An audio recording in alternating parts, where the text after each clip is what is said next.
महला तीजा। ए मन हर जी ध्याए तू, एक मन एक चित पाए। हर किया सदा सदा वड्याइयां, दे ना पछोताए।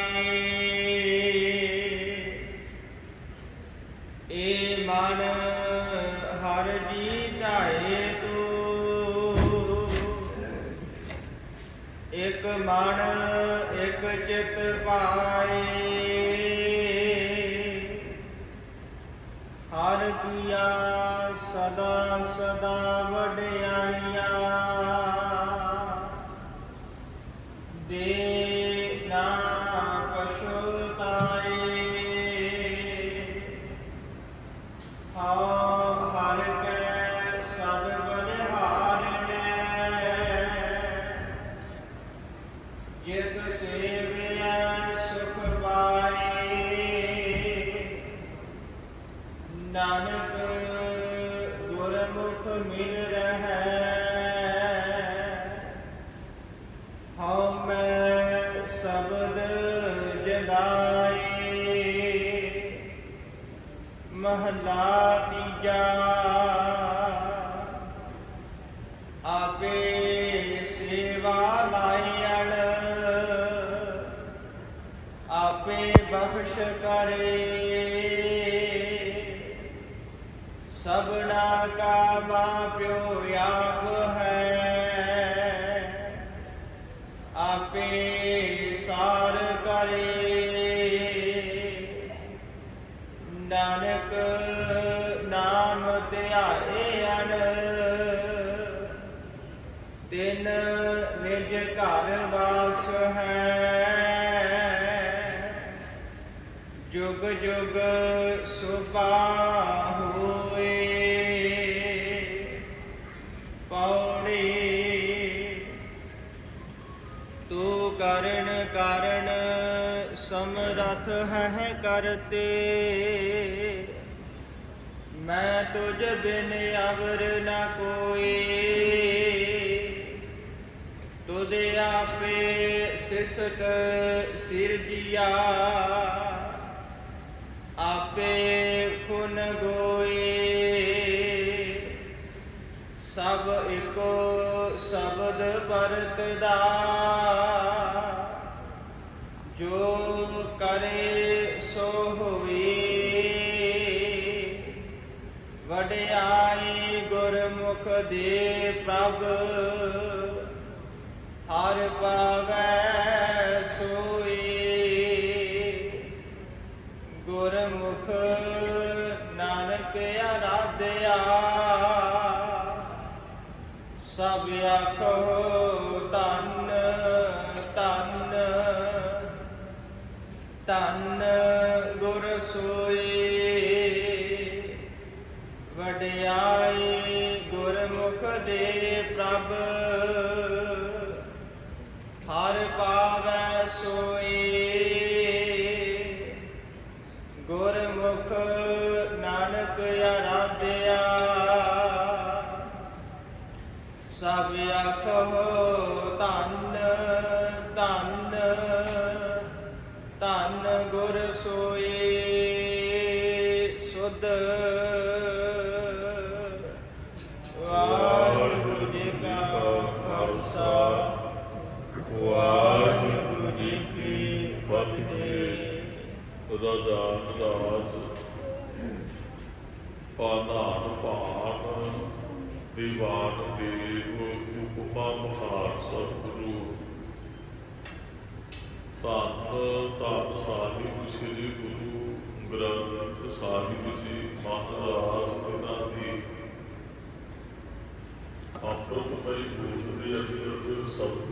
चरण शरण दे अंदर और सर्वंस दानी अमृत की दाते कलगी धर सतगुरु धन गुरु गोबिंद सिंह साहब महाराज जियां दे चरण छूह प्राप्त अस्थान गुरुद्वारा गुरु सर श्री जापनी साहिब जी विखे अमृत वेले के दीवाना च हाजरी भर रही गुरु की साजी और नवाजी हुई साध संगत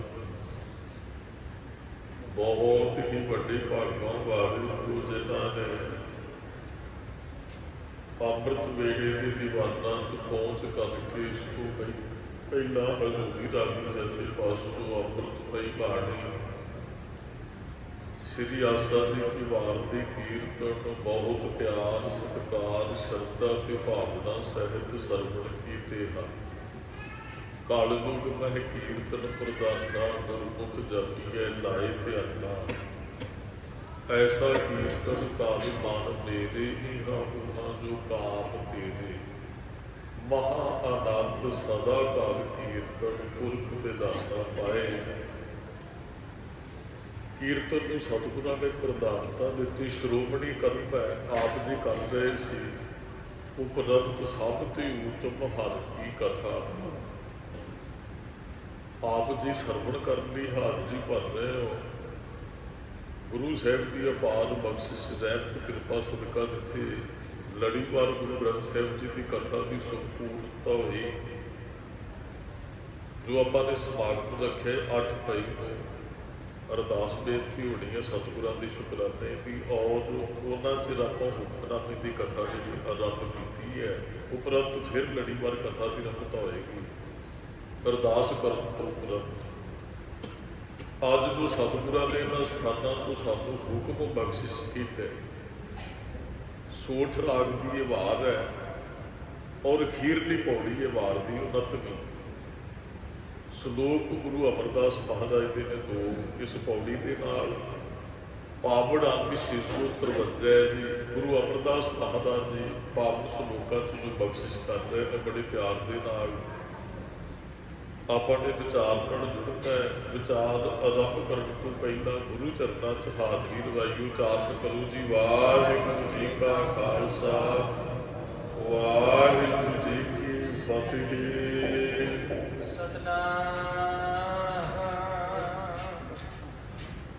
वाहिगुरु साहिब जी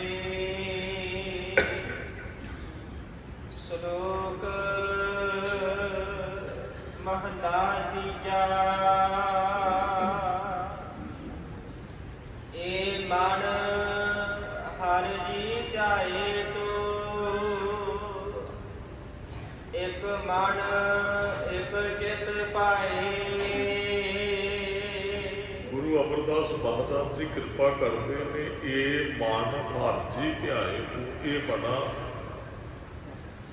उस हर जी को ध्याया कर।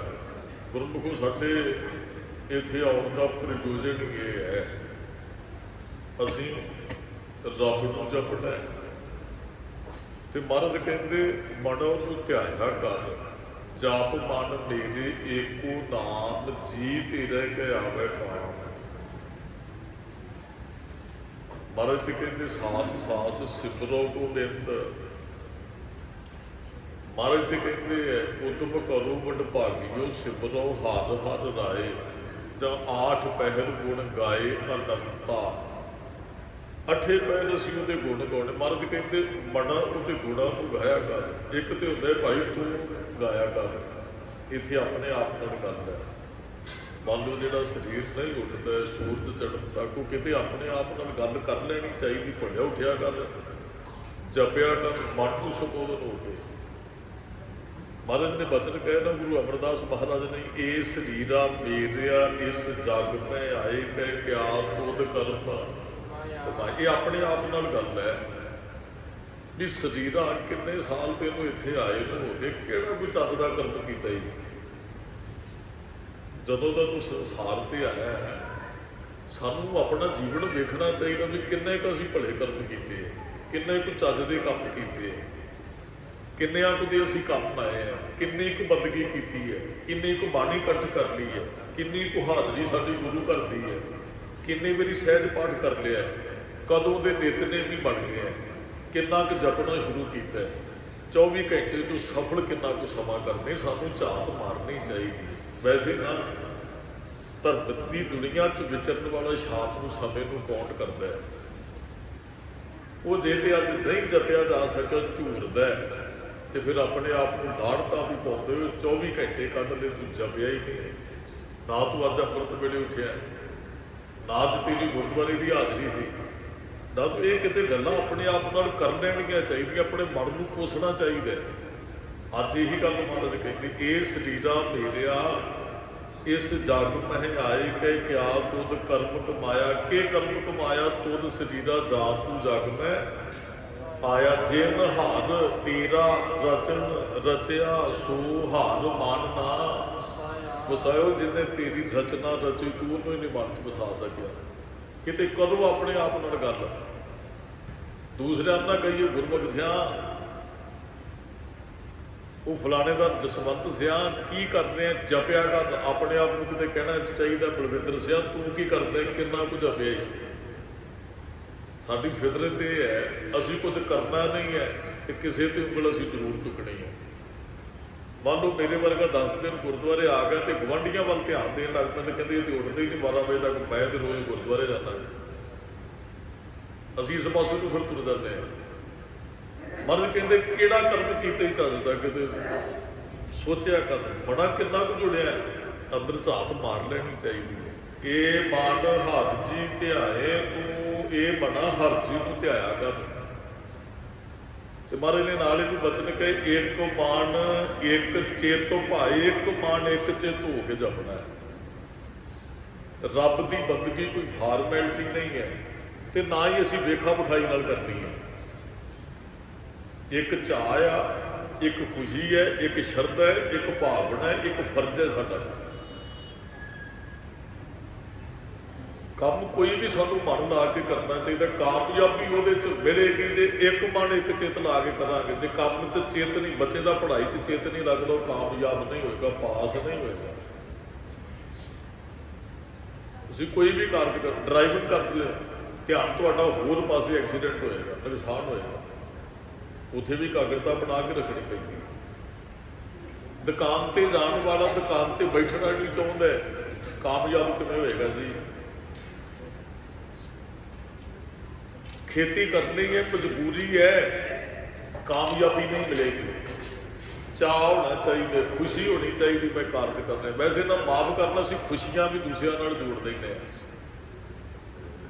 ਸਾਨੂੰ ਹਮੇਸ਼ਾ ਅੰਦਰੋਂ ਖੁਸ਼ ਰਹਿਣਾ ਚਾਹੀਦਾ। ਸਾਡੀਆਂ ਖੁਸ਼ੀਆਂ ਹੋਰਨਾਂ ਨਾਲ ਜੁੜੀਆਂ। ਅਸੀਂ ਤੇ ਹੁਣ ਮੰਨ ਲਓ ਗੁਰਦੁਆਰੇ ਬੈਠੇ ਹਾਂ, ਬੜੇ ਖੁਸ਼ ਆਏ, ਘਰੋਂ ਵੀ ਗੁਰਦੁਆਰੇ ਚੱਲਦੇ, ਬੜਾ ਆਨੰਦ, ਕਥਾ ਸੁਣਨੀ ਹੈ, ਕੀਰਤਨ ਝਾਦਰੀ ਭਰਨੀ ਹੈ, ਤੇ ਕਿਸੇ ਨੂੰ ਵੇਖਿਆ ਉਹ ਸਾਡੀ ਖੁਸ਼ੀ ਰਹੀ ਸਾਡੇ ਅੰਦਰ। ਅਸੀਂ ਆਪਣੀਆਂ ਖੁਸ਼ੀਆਂ ਦੀ ਚਾਬੀ ਵੀ ਕਿਸੇ ਹੋਰਨਾਂ ਦੇ ਹੱਥਾਂ 'ਚ ਦਿੱਤੀ ਹੋਈ ਹੈ।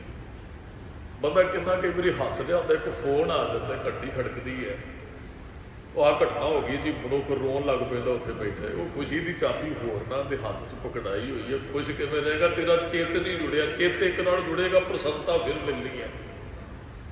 ਸ਼ਬਦ ਮੈਂ ਆਪ ਜੀਆਂ ਨੂੰ ਯਾਦ ਕਰਾ ਦਿਆਂ, ਬਹੁਤ ਪੜ੍ਹਾਇਆ ਆਪ ਜੀਆਂ ਨੇ, ਕਿਸੇ ਬੱਚੇ ਦੇ ਜਨਮ ਵੇਲੇ, ਕਿਤੇ ਵਿਆਹ ਵੇਲੇ, ਕਿਤੇ ਵੈਸੇ ਖੁਸ਼ੀ ਨਾਲ ਰਾਗੀ ਸਿੰਘਾਂ ਨੂੰ ਕਹਿ ਕੇ, ਰਾਗੀ ਸਿੰਘ ਜੀ, ਭਾਈ ਸਾਹਿਬ ਜੀ ਇੱਕ ਸ਼ਬਦ ਜ਼ਰੂਰ ਪੜ੍ਹਿਓ। ਭੈਣ ਜੀ ਕਿਹੜਾ ਸ਼ਬਦ ਆ? ਲੱਖ ਖੁਸ਼ੀਆਂ ਪਾਤਸ਼ਾਹੀਆਂ ਜੇ ਸਤਿਗੁਰ ਨਦਰ ਕਰੇ। ਇਹ ਸ਼ਬਦ ਭਾਈ ਸਾਹਿਬ ਜ਼ਰੂਰ ਇੱਕ ਸਾਨੂੰ ਸੁਣਾਇਓ। ਤੇ ਉਸੇ ਸ਼ਬਦ ਦੀ ਰਾਹ ਵਾਲੀ ਪੰਕਤੀ ਹੈ, ਮਨ ਮੇਰੇ ਏਕ ਸਿਉ ਚਿਤ ਲਾਏ। ਲੱਖ ਖੁਸ਼ੀਆਂ ਪਾਤਸ਼ਾਹੀਆਂ ਲਈ ਬਖਸ਼ਿਸ਼ ਫਿਰ ਵਰਤਣੀ ਹੈ ਜਦੋਂ ਮਨ ਮੇਰੇ ਏਕ ਸਿਉ ਚਿਤ ਲਾਏ ਵਾਲੀ ਬਖਸ਼ਿਸ਼ ਵਰਤੇਗੀ। ਜਦੋਂ ਚਿੱਤ ਜੁੜੇਗਾ, ਲੱਖ ਖੁਸ਼ੀਆਂ ਪਾਤਸ਼ਾਹੀਆਂ ਉਧਰ ਮਿਲਣੀਆਂ। ਏਕਸ ਬੇੜ ਸਭ ਧੰਦ ਹੈ, ਸਭ ਮਿਥਿਆ ਮੋਹ ਮਾਏ। ਕਿ ਚਿੱਤ ਜੁੜਿਆ ਇੱਕ ਨਾਲ ਲੱਖਾਂ ਖੁਸ਼ੀਆਂ ਤੇ ਭਾਲਦੇ, ਸਾਰੇ ਭਾਲਦੇ, ਮੈਂ ਵੀ ਭਾਲਦਾ ਖੁਸ਼ੀ, ਪਰ ਚਿੱਤ ਇੱਕ ਨਾਲ ਨਹੀਂ ਜੁੜਿਆ। ਖੁਸ਼ੀਆਂ ਕਿੱਥੋਂ ਮਿਲਣਗੀਆਂ? ਜੇ ਖੁਸ਼ੀ ਲੈਣੀ ਚਾਹੁੰਦੇ ਫਿਰ ਚਾਬੀ ਆਪਣੇ ਕੋਲ ਰੱਖਣੀ ਚਾਹੀਦੀ ਹੈ। ਤੇ ਖੁਸ਼ੀ ਇੱਕ ਤਰੀਕੇ ਨਾਲ ਹੀ ਮਿਲ ਸਕਦੀ, ਚਿੱਤ ਇੱਕ ਨਾਲ ਜੁੜ ਜਾਏ। ਫਸਲ ਘੱਟ ਹੋਈ ਸੀ ਐਤਕੀ, ਉਹ ਖੁਸ਼ੀ ਨਹੀਂ ਰਹੀ। ਰਿਸ਼ਤੇਦਾਰ ਨਾਲ ਕੋਈ ਘਟਨਾ ਵਾਪਰ ਗਈ, ਅੱਜ ਮੈਨੂੰ ਬੜੀ ਪਰੇਸ਼ਾਨੀ ਹੈ ਕਿ ਅਸੀਂ ਖੁਸ਼ੀ ਮਾਨਦੇ ਹੀ ਨਹੀਂ, ਅਸੀਂ ਸ਼ਾਇਦ ਮੰਨਣੀ ਨਹੀਂ ਚਾਹੁੰਦੇ ਹੈ। ਚਿੱਤ ਇੱਕ ਨਾਲ ਨਹੀਂ ਨਾ ਜੁੜਿਆ, ਚਿੱਤ ਤੇ ਬਹੁਤੇ ਸੰਸਾਰ ਨਾਲ ਜੁੜਿਆ। ਕਿਸੇ ਦੇ ਦੁੱਖਾਂ ਦੀਆਂ ਪੰਡਾ ਆਪਣੇ ਮੋਢਿਆਂ ਦੇ ਐਵੇਂ ਚੁੱਕੀ ਫਿਰਦੇ ਹੈ। ਮਹਾਰਾਜ ਕਹਿੰਦੇ ਲੱਖ ਖੁਸ਼ੀਆਂ ਪਾਤਸ਼ਾਹੀਆਂ, ਇੱਕ ਖੁਸ਼ੀ ਚੋਂ ਲੱਗਾ। ਵੈਸੇ ਤਾਂ ਦਾਸ ਨੇ ਸ਼ਾਇਦ ਅੱਗੇ ਬੇਨਤੀ ਕੀਤੀ, ਖੁਸ਼ੀ ਵੇਲੇ ਰੱਬ ਨੂੰ ਯਾਦ ਕਰਨਾ ਇੱਕ ਬਹੁਤ ਵੱਡੀ ਬੰਦਗੀ ਹੈ। ਦੁੱਖ ਵੇਲੇ ਤਾਂ ਸਾਰੇ ਵਾਹਿਗੁਰੂ ਵਾਹਿਗੁਰੂ ਕਰਦੇ ਆ। ਮਾੜੀ ਜੀ ਕੋਈ ਗੱਲ ਬਣਦੇ, ਜਿਹੜਾ ਕਦੇ ਨਹੀਂ ਗੁਰਦੁਆਰੇ ਆਉਂਦਾ ਉਹ ਵੀ 40 ਦਿਨ ਦੀ ਅਰਦਾਸ ਕਰਕੇ ਜਾਂਦੇ ਜੀ ਆਵਾਂਗੇ। ਚੰਗੀ ਗੱਲ ਹੈ, ਦੁੱਖ ਦਾਰੂ ਬਣ ਜੇ, ਦੁੱਖ ਦਾਰੂ ਸੁੱਖ ਰੋਗ ਭਇਆ ਜਾਲ ਸੁਖ ਧਾਮ ਨਾ, ਕੋਈ ਚੰਗੀ ਗੱਲ ਹੈ। ਪਰ ਜੇ ਸੁੱਖ ਵੇਲੇ ਵੀ ਕੋਈ ਰੱਬ ਨੂੰ ਯਾਦ ਰੱਖਦਾ, ਬੜੀ ਵੱਡੀ ਬੰਦਗੀ ਹੈ ਸਿੱਖ ਦੀ। ਇਹੀ ਜਪ ਹੈ, ਇਹੀ ਤਪ ਹੈ, ਇਹੀ ਇਹਦੇ 'ਚ ਤੇ ਬਖਸ਼ਿਸ਼ ਵਰਤਣੀ। ਮਹਾਰਾਜ ਕਹਿੰਦੇ ਇੱਕ ਹੀ ਤਰੀਕਾ ਹੈ ਖੁਸ਼ ਰਹਿਣ ਦਾ, ਚਿੱਤ ਇੱਕ ਨਾਲ ਜੁੜ ਜੇ। ਜਦੋਂ ਚਿੱਤ ਆਨੰਦ 'ਚ, ਪ੍ਰਸੰਨਤਾ 'ਚ, ਖੇੜੇ 'ਚ, ਬਸੰਤ ਦੀ ਰੁੱਤ 'ਚ ਚਲਾ ਜਾਏਗਾ, ਫਿਰ ਕੋਈ ਸਾਨੂੰ ਦੁਖੀ ਨਹੀਂ ਕਰ ਸਕਦਾ। ਗੁਰੂ ਗੋਬਿੰਦ ਸਿੰਘ ਸਾਹਿਬ ਜੀ ਨੇ ਜੀਵਨ ਜਿਉਂ ਕੇ ਵਿਖਾਇਆ। ਮਹਾਰਾਜ ਨੂੰ ਦੁਖੀ ਕਰਨ ਦਾ ਬੜਾ ਯਤਨ ਕੀਤਾ। ਇਹਨਾਂ ਦਾ ਘਰ ਖੋਲੋ, ਇਹਨਾਂ ਦੇ ਬੱਚੇ ਮਾਰ ਦਿਓ, ਇਹਨਾਂ ਦੇ ਪਿਓ ਦਾ ਕਤਲ ਕਰ ਦਿਓ, ਇਹਨਾਂ ਦੀ ਮਾਂ ਨੂੰ ਧੱਕਾ ਮਾਰ ਦਿਓ। ਦੁੱਖ ਤੇ ਆਹੀ ਚੀਜ਼ਾਂ ਸਾਨੂੰ ਦੁਖੀ ਤੇ ਆਹੀ ਚੀਜ਼ਾਂ ਕਰਦੀਆਂ। ਸਤਿਗੁਰਾਂ ਨੂੰ ਟੌਰਚਰ ਕੀਤਾ ਗਿਆ ਗੁਰੂ ਗੋਬਿੰਦ ਸਿੰਘ ਸਾਹਿਬ ਨੂੰ। ਸਤਿਗੁਰੂ ਦੁਖੀ ਹੋਏ ਨਹੀਂ। ਜੇ ਕਦੀ ਉਹਨਾਂ ਦਾ ਜੀਵਨ ਪੜ੍ਹਿਓ, ਦੋ ਵਿਦਵਾਨ ਆਪਸ ਵਿੱਚ ਗੱਲਾਂ ਕਰਦੇ ਆ। ਕਹਿੰਦੇ ਗੁਰੂ ਗੋਬਿੰਦ ਸਿੰਘ ਸਾਹਿਬ ਨੇ ਵੈਸੇ ਲੁਕਾਇਆ ਕੁਝ ਨਹੀਂ, ਇੱਕ ਚੀਜ਼ ਗੁਰੂ ਗੋਬਿੰਦ ਸਿੰਘ ਸਾਹਿਬ ਲੁਕਾ ਕੇ ਲੈ ਗਏ। ਦੂਜਾ ਵਿਦਵਾਨ ਕਹਿੰਦੇ ਇਹ ਗੱਲ ਨਾ ਭਲਿਆ ਕਹੇ, ਸਤਿਗੁਰਾਂ ਨੇ ਕੁਝ ਨਹੀਂ ਰੱਖਿਆ, ਸਰਬੰਸ ਕੁਰਬਾਨ ਕੀਤਾ। ਕਹਿੰਦੇ ਨਹੀਂ, ਇੱਕ ਚੀਜ਼ ਮਹਾਰਾਜ ਲੁਕਾ ਕੇ ਲੈ ਗਏ। ਦੂਸਰਾ ਕਹਿੰਦਾ ਕਿਹੜੀ? ਕਹਿੰਦਾ ਆਪਣੇ ਹੰਝੂ। ਸਤਿਗੁਰੂ 42 ਸਾਲ ਦੀ ਉਮਰ ਭੋਗ ਕੇ ਗਏ। ਕੋਈ ਇਹ ਨਹੀਂ ਕਹਿ ਸਕਦਾ ਗੁਰੂ ਗੋਬਿੰਦ ਸਿੰਘ ਸਾਹਿਬ ਨੂੰ ਕਿਤੇ ਰੋਂਦਿਆਂ ਵੇਖਿਆ, ਜਾਂ ਗੁਰੂ ਗੋਬਿੰਦ ਸਿੰਘ ਸਾਹਿਬ ਦੀ ਅੱਖਾਂ 'ਚੋਂ ਕਿਤੇ ਹੰਝੂ ਡਿੱਗਦੇ ਅਸੀਂ ਵੇਖੇ। ਉਹ ਆਪਣੇ ਹੰਝੂ ਮਹਾਰਾਜ ਛੁਪਾ ਕੇ ਲੈ ਗਿਆ ਸੰਸਾਰ। ਹੁਣ ਅਸੀਂ ਦੁਖੀ ਕਦੋਂ? ਸਾਡੇ ਬਾਪ ਨੂੰ ਕੋਈ ਉੱਚਾ ਵੀ ਬੋਲਦੇ ਹਾਂ, ਸਾਡੇ ਵਾਸਤੇ ਬੜਾ ਦੁੱਖ ਹੈ। ਮਹਾਰਾਜ ਨੂੰ ਤੇ ਉਹਨਾਂ ਨੇ ਦਿੱਲੀ ਚਾਂਦਨੀ ਚੌਕ 'ਚ ਸ਼ਹੀਦ ਕੀਤਾ। ਸਿੱਖਾਂ ਨੂੰ ਬੜੇ ਤਸੀਹੇ। ਮਹਾਰਾਜ ਨੂੰ ਟੌਰਚਰ ਕਰਨ ਵਾਸਤੇ ਇਹਨਾਂ ਦੇ ਬਾਪ ਨੂੰ ਇਹਨਾਂ ਤੋਂ ਅਨੰਦਪੁਰ ਸਾਹਿਬ ਖੋਲ੍ਹੋ, ਇਹਨਾਂ ਦੇ ਬੱਚੇ ਮਾਰਦੇ, ਔਰ ਕੋਹ ਕੇ ਮਾਰੇ 4 ਪੁੱਤਰ। ਮਹਾਰਾਜ ਦੁਖੀ ਨਹੀਂ ਸੀ ਹੋਏ। ਮਹਾਰਾਜ ਨੇ ਆਪਣੀ ਖੁਸ਼ੀ ਕਿਸੇ ਨਾਲ ਨਹੀਂ ਸੀ ਜੋੜੀ। ਮਹਾਰਾਜ ਆਪਣੇ ਆਪ ਦੇ ਵਿੱਚ ਆਨੰਦ 'ਚ ਸਨ, ਪ੍ਰਸੰਨ ਸਨ। ਉਹਨਾਂ ਨੂੰ ਕਿਸੇ ਚੀਜ਼ ਨੇ ਦੁਖੀ ਨਹੀਂ ਕੀਤਾ। ਮਹਾਰਾਜ ਜ਼ਫਰਨਾਮਾ ਕਹਿੰਦਾ ਸੀ, ਜਿੱਤੇ ਔਰੰਗਜ਼ੇਬ ਹਾਰ ਤੇਰੀ ਹੋਈ ਹੈ। ਹੁਣ ਵੇਖਣ ਵਾਲੇ ਨੂੰ ਲੱਗੇਗਾ ਮਹਾਰਾਜ ਦਾ ਬਚੇ ਕੁਝ ਨਹੀਂ, ਜਿੱਤ ਕਿਹੜੀ? ਮਹਾਰਾਜ ਕਹਿੰਦੇ ਸਾਡੀ ਅੰਦਰਲੀ ਪ੍ਰਸੰਨਤਾ ਨਹੀਂ ਤੂੰ ਬਰਾਬਰ ਕਰ ਸਕਿਆ, ਸਾਡੀ ਅੰਦਰਲੀ ਖੁਸ਼ੀ ਨੂੰ ਤੂੰ ਖੋ ਸਕਿਆ, ਸਾਡੇ ਅੰਦਰਲੇ ਆਨੰਦ ਨੂੰ ਨਹੀਂ ਤੂੰ ਖੋ ਸਕਿਆ। ਮਹਾਰਾਜ ਪ੍ਰਸੰਨ ਚਿੱਤ ਹੈ। ਤੇ ਚਿੱਤ ਆਤਮਾ ਖੁਸ਼ ਉਦਣ ਰਹਿਣੀ ਹੈ ਜਿੱਦਣ ਇੱਕ ਮਨ ਹਰ ਜੀ ਧਿਆਏ ਤੂੰ। ਇਹ ਮਨ ਹਰ ਜੀ ਧਿਆਏ ਤੂੰ, ਇੱਕ ਮਨ ਇੱਕ ਚਿੱਤ ਪਾਏ। ਮਨ ਮੇਰੇ ਏਕ ਸੁਚਿਉ ਚਿੱਤ ਲਾਏ। ਜਿੱਦਣ ਜੁੜ ਗਿਆ ਫਿਰ ਜੀਵ ਕਹਿੰਦੇ ਪ੍ਰਭ ਸਿਉ ਲਾਗ ਰਹਿਓ ਮੇਰਾ ਚੀਤ। ਹੁਣ ਪ੍ਰਭ ਨਾਲ ਚਿੱਤ ਜੁੜ ਗਿਆ। ਕਿਹਦੇ ਨਾਲ? ਆਦ ਅੰਤ ਪ੍ਰਭ ਸਦਾ ਸਹਾਈ ਧਨ ਹਮਾਰਾ ਮੀਤ। ਚਿੱਤ ਇੱਕ ਨਾਲ ਜੁੜ ਗਿਆ ਜਿਹੜਾ ਆਦ ਅੰਤ ਸਦਾ ਹੀ ਸਹਾਇਤਾ ਕਰਨ ਵਾਲਾ। ਅਸੀਂ ਨਾ ਕਿਸੇ ਬੰਦੇ ਨਾਲ ਜੁੜਦੇ ਹਾਂ। ਪਿੱਛੇ ਵੋਟਾਂ ਪਈਆਂ, ਕਈ ਇਹੋ ਜਿਹੇ ਵਰਕਰ ਸਨ ਜਿਨ੍ਹਾਂ ਨੇ ਦਿਨ ਰਾਤ ਲੀਡਰਾਂ ਦੇ ਪਿੱਛੇ ਲਾਇਆ। ਤੇ ਅਖੀਰ ਨੂੰ ਕੀ ਹੋਇਆ? ਚਲੋ ਜਿਹੜੇ ਜਿੱਤ ਗਏ ਉਹਨਾਂ ਨੇ ਖੁਸ਼ੀ ਵੀ ਮਨਾਈ ਹੋਏਗੀ, ਜਿਹੜੇ ਹਾਰ ਗਏ ਨਮੋਸ਼ੀ। ਮਹਾਰਾਜ ਕਹਿੰਦੇ ਜੇ ਇੱਧਰ ਚਿੱਤ ਜੋੜਨੇ ਕਦੇ ਨਮੋਸ਼ੀ ਦਾ ਸਾਹਮਣਾ ਨਹੀਂ ਕਰਨਾ ਪਏਗਾ ਤੈਨੂੰ। ਇੱਧਰ ਤੇ ਜਿੱਤ ਹੀ ਹੈ। ਦੁੱਖ ਨਾ ਹੀ ਸਭ ਸੁੱਖ ਹੀ ਹੈ ਜੇ, ਏਕ ਹੈ ਏਕੀ ਨੇਤੇ। ਬੁਰਾ ਨਹੀਂ ਸਭ ਭਲਾ ਹੀ ਹੈ ਜੇ, ਹਾਰ ਨਹੀਂ ਸਭ। ਜੇ ਤੇ ਇੱਧਰ ਹਾਰ ਨਹੀਂ ਹੈ, ਚਿੱਤ ਕਿਤੇ ਇੱਧਰ। ਜਿਹਨੇ ਇੰਨੀ ਭੱਜਾ ਦੌੜੀ ਕਿਤੇ ਅਸੀਂ ਗੁਰੂ ਘਰ ਵਾਸਤੇ, ਗੁਰੂ ਵਾਸਤੇ, ਰੱਬ ਵਾਸਤੇ ਕਰਦੇ ਤੇ ਕਿੰਨੀਆਂ ਖੁਸ਼ੀਆਂ ਸਾਡੀ ਝੋਲੀ 'ਚ ਪੈਣੀਆਂ ਨੇ। ਭੱਜ ਦੌੜ ਕਰਕੇ ਵੀ ਸਾਨੂੰ ਨਮੋਸ਼ੀ ਦਾ ਸਾਹਮਣਾ ਕਿਉਂ ਕਰਨਾ ਪੈਂਦਾ ਹੈ? ਅਸੀਂ ਦੁਖੀ ਹੋ ਕੇ ਕਿਉਂ ਘਰੇ ਬੈਠ ਜਾਂਦੇ ਹਾਂ? ਕਿਉਂਕਿ ਅਸੀਂ ਉਹਦੇ ਨਾਲ ਨਹੀਂ ਜੁੜੇ ਜਿਹਨੇ ਖੁਸ਼ੀ ਬਖਸ਼ਿਸ਼ ਕਰਨੀ ਹੈ। ਅਸੀਂ ਜੁੜ ਗਏ ਸੰਸਾਰ ਦੇ ਨਾਲ, ਤੇ ਅਸੀਂ ਆਪਣੀ ਖੁਸ਼ੀਆਂ ਦੀਆਂ ਚਾਬੀਆਂ ਸੰਸਾਰ ਨੂੰ ਵੰਡੀਆਂ ਹੋਈਆਂ। ਕਈ ਵਾਰੀ ਐਸਾ ਵੀ ਕੋਈ ਸਾਨੂੰ ਦੁਖੀ ਕਰ ਜਾਂਦਾ ਜਿਹਦੇ ਨਾਲ ਸਾਡਾ ਲੈਣ ਦੇਣ ਹੀ ਕੋਈ ਨਹੀਂ ਹੁੰਦਾ। ਆਪਾਂ ਕਿਤੇ ਫੀਲਡ 'ਚ ਵਿਚਰਦੇ ਆ, ਕਿਤੇ ਕੋਈ ਬੱਸ 'ਚ, ਟ੍ਰੇਨ ਪਰੇਡ 'ਚ ਕਿਸੇ ਨੇ ਸਤਿਕਾਰ ਨਾ ਕੀਤਾ ਨਾ, ਉਹ ਵੀ ਸਾਨੂੰ ਦੁੱਖ ਲੱਗਦਾ ਵੀ ਇਹਨੇ ਮੈਨੂੰ ਚੰਗੀ ਤਰ੍ਹਾਂ ਬੁਲਾਇਆ ਨਹੀਂ। ਅਸੀਂ ਐਵੇਂ ਆਪਣੀ ਖੁਸ਼ੀ ਦੀ ਚਾਬੀ ਨਿਜਾਣ ਬੰਦੇ ਨੂੰ ਵੀ ਦੇ ਦਿੰਦੇ। ਨਹੀਂ ਉਹਨੇ ਬੁਲਾਇਆ ਨਾ ਬੁਲਾਇਆ, ਤੂੰ ਖੁਸ਼ ਰਹਿ, ਤੂੰ ਉਹਦੇ ਤੋਂ ਲੈਣਾ ਵੀ ਕੀ ਹੈ? ਤੂੰ ਆਨੰਦ 'ਚ ਤੂੰ ਆਪਣਾ ਜੀਵਨ ਜਿਉ। ਅਸੀਂ ਮੁਸ਼ਕਲਾਂ ਨੂੰ ਟਾਲ ਨਹੀਂ ਸਕਦੇ, ਮੁਸ਼ਕਲਾਂ ਦਾ ਹੱਸ ਕੇ ਮੁਕਾਬਲਾ ਕਰ ਸਕਦੇ ਹਾਂ। ਆਉਣੀਆਂ ਹੈ ਜੀਵਨ 'ਚ, ਜੇ ਜੀਵਨ ਹੈ। ਕਈ ਵਾਰੀ ਨਾ ਕਹਿੰਦੇ ਮਹਾਰਾਜ ਮੈਨੂੰ ਮੇਰੇ ਜੀਵਨ 'ਚ ਕੋਈ ਪਰੇਸ਼ਾਨੀ ਨਾ ਆਏ, ਮਹਾਰਾਜ ਮੈਂ ਕਦੇ ਦੁਖੀ ਨਾ ਹੋਵਾਂ, ਤੇ ਮਹਾਰਾਜ ਨੇ ਪਤਾ ਫਿਰ ਕੀ ਕਹਿਣਾ ਹੈ? ਮਹਾਰਾਜ ਨੇ ਕਹਿੰਦਾ ਇਹਨੂੰ ਮੁਰਦਾ ਬਣਾ ਦਿਓ, ਕਿਉਂਕਿ ਪਰੇਸ਼ਾਨੀ ਤੇ ਮੁਰਦੇ ਦੇ ਜੀਵਨ 'ਚ ਹੀ ਨਹੀਂ ਹੈ, ਦੁੱਖ ਤੇ ਮੁਰਦੇ ਦੇ ਜੀਵਨ 'ਚ ਜਿਉਂਦਿਆਂ ਨੂੰ ਤੇ ਮੁਸ਼ਕਲਾਂ ਦਾ ਸਾਹਮਣਾ ਕਰਨਾ ਹੀ ਪੈਣਾ ਹੈ। ਸਰੀਰ ਹੈ, ਪਰਿਵਾਰ ਹੈ, ਸਭ ਕੁਝ ਹੈ, ਕਿਤੇ ਨਾ ਕਿਤੇ ਸਭ ਨੂੰ ਸਾਹਮਣਾ ਕਰਨਾ ਪੈਣਾ ਹੈ। ਔਰ ਖੁਸ਼ੀ ਨਾਲ ਸਾਹਮਣਾ ਕਰ ਸਕੀਏ। ਇਹ ਬਖਸ਼ਿਸ਼ ਉਦਣ ਵਰਤਣੀ ਹੈ ਜਿੱਦਣ ਇੱਕ ਮਨ ਇੱਕ ਚਿੱਤ ਭਾਏ ਵਾਲੀ ਬਖਸ਼ਿਸ਼ ਵਰਤੀ। ਸਤਿਗੁਰੂ ਕਹਿੰਦੇ, ਗੁਰੂ ਅਮਰਦਾਸ ਮਹਾਰਾਜ ਦੇ ਬਚਨ ਨੇ, ਮਨਾ ਕਿਤੇ ਅੰਦਰ ਝਾਤ ਮਾਰ ਕੇ ਵੇਖ, ਇੱਕ ਨਾਲ ਜੁੜਿਆ ਹੈ ਕਿ ਨਹੀਂ, ਇੱਕ ਨਾਲ ਕਿਹਨੂੰ ਜੁੜ ਜਾਣਾ ਚਾਹੀਦਾ ਹੈ। ਹਰ ਕੀਆ ਸਦਾ ਸਦਾ ਵਡਿਆਈਆ। ਉਸ ਹਰ ਦੇ ਅੰਦਰ ਨੇ ਸਦਾ ਸਦਾ ਗੁਣ ਹੈ, ਉਹਦੀ ਇੱਕ ਵਡਿਆਈ ਹੈ ਰੱਬ ਦੀ, ਵਾਹਿਗੁਰੂ ਦੀ। ਨਾ ਪਛੋਤਾਏ। ਉਹ ਦੇ ਕੇ ਕਦੇ ਪਛੋ ਨਹੀਂ ਤਾਉਂਦਾ। ਇੱਕ ਬਹੁਤ ਵੱਡਾ ਗੁਣ ਹੈ ਰੱਬ ਦੇ ਅੰਦਰ, ਸਾਡੇ 'ਚ ਇਹ ਗੁਣ ਨਹੀਂ ਹੈ। ਮੰਨ ਲਓ ਵੀ ਤੁਹਾਡੇ ਤੋਂ ਕੋਈ ਚੀਜ਼, ਗੱਡੀ ਮੰਗ ਲੈਂਦਾ ਅੱਜ ਕੋਈ, ਗੁਆਂਢੀਆਂ ਨੂੰ ਜ਼ਰੂਰਤ ਪੈ ਗਈ ਤੇ ਤੁਹਾਡੇ ਮੁਖ ਚੋਂ ਨਿਕਲਿਆ ਜੀ ਮੈਂ ਅੱਜ ਫ੍ਰੀ ਹਾਂ, ਤੁਸੀਂ ਲਿਜਾ ਸਕਦੇ ਹੋ। ਚਾਬੀ ਵੀ ਜੇਬ ਚੋਂ ਕੱਢ ਕੇ ਦੇ ਦਿੱਤੀ, ਨਾਲ ਦੀ ਨਾਲ ਬੰਦਾ ਕਹਿੰਦਾ ਜੇ ਜਵਾਬ ਦੇ ਦਿੰਦਾ ਚੰਗੀ ਗੱਲ ਸੀ, ਐਵੇਂ ਕੀ ਪਤਾ ਕਿੱਧਰ ਲਈ ਫਿਰਨਗੇ, ਕਿਤੇ ਐਵੇਂ ਮਾਰ ਨਾ ਦੇਣ ਕਿਸੇ ਸੋਹਣਿਆ। ਉਹ ਦੇ ਕੇ ਵੀ ਪਛਤਾਵਾ ਕਰਦਾ ਬੰਦਾ। ਰੱਬ ਹੈ ਜਿਹੜਾ ਦੇ ਕੇ ਪਛੋ ਨਹੀਂ ਧੋਂਦਾ, ਉਹ ਤੇ ਦਿੰਦਾ, ਦੇ ਲੈਂਦੇ ਥੱਕ। ਭਾਵੇਂ ਤੁਹਾਡੇ ਕੋਲੋਂ ਕੋਈ ਗੁਆਂਢੀ 2-4 ਦਿਨ ਚੀਜ਼ ਮੰਗਣ ਆ ਜਾਏ, ਤੁਸੀਂ ਅੱਕ ਸੜ ਕੇ ਜਵਾਬ ਦੇ ਦੇਣਾ, ਕਹਿੰਦੇ ਵੀ ਹੁਣ ਤੁਹਾਡੇ ਵਾਸਤੇ ਥੋੜ੍ਹੀਆਂ ਸਾਰਾ ਕੁਝ ਰੱਖਿਆ। ਰੱਬ ਤੇ ਗੁਰੂ ਕਦੇ ਇਹੋ ਜਿਹਾ ਨਹੀਂ ਸੋਚਦਾ ਵੀ ਕੱਲ ਵੀ ਆਇਆ ਸਾਂ, ਕੱਲ ਵੀ ਮੰਗ ਕੇ ਲੈ ਜਾਓ, ਅੱਜ ਵੀ ਆਇਆ, ਅੱਜ ਵੀ ਲੈ ਜਾਓ, ਕੱਲ ਨੂੰ ਵੀ। ਉਹ ਗੁਰੂ ਤੇ ਰੱਬ ਕਦੇ ਇਹੋ ਜਿਹੀ ਸੋਚ ਨਹੀਂ ਰੱਖਦਾ। ਉਹ ਦੇ ਕੇ ਪਛਤਾਉਂਦਾ ਨਹੀਂ। ਅਸੀਂ ਪਛਤਾਉਂਦੇ ਸਾਰਿਆਂ ਨੂੰ। ਸਾਰੀਆਂ ਬੀਬੀਆਂ ਭੈਣਾਂ ਬੈਠੀਆਂ, ਹੋ ਸਕਦਾ ਗੁਆਂਢੀਆਂ ਨੂੰ ਆਟਾ ਦੇ ਕੇ ਵੀ ਪਛਤਾਉਂਦੀਆਂ ਹਨ ਵੀ ਐਵੇਂ ਦੇ ਬੈਠੇ ਆਪਣੇ ਘਰੇ ਮੁੱਕ ਜਾਣਾ, ਜਾਂ ਕੋਈ ਚੀਜ਼ ਮੰਗਿਆ ਉਹ ਪਛਤਾਵਾ, ਕਈ ਵਾਰੀ ਚੀਜ਼ ਦੇ ਕੇ ਵੀ ਪਛਤਾਵਾ ਲੱਗ ਜਾਂਦਾ ਹੈ। ਰੱਬ 'ਚ ਇੱਕ ਬਹੁਤ ਵੱਡਾ ਗੁਣ ਹੈ, ਉਹ ਦਿੰਦਾ ਪਰ ਪਛਤਾਉਂਦਾ ਨਹੀਂ। ਸਿਰਫ ਉਹ ਦਿੰਦਾ ਹੀ, ਮੰਗਦਾ ਵੀ ਕੁਝ ਨਹੀਂ ਹੈ। ਕਦੇ ਸਾਡੇ ਤੋਂ ਰੱਬ ਨੇ ਕੁਝ ਮੰਗਿਆ? ਕਦੇ ਵੀ ਨਹੀਂ।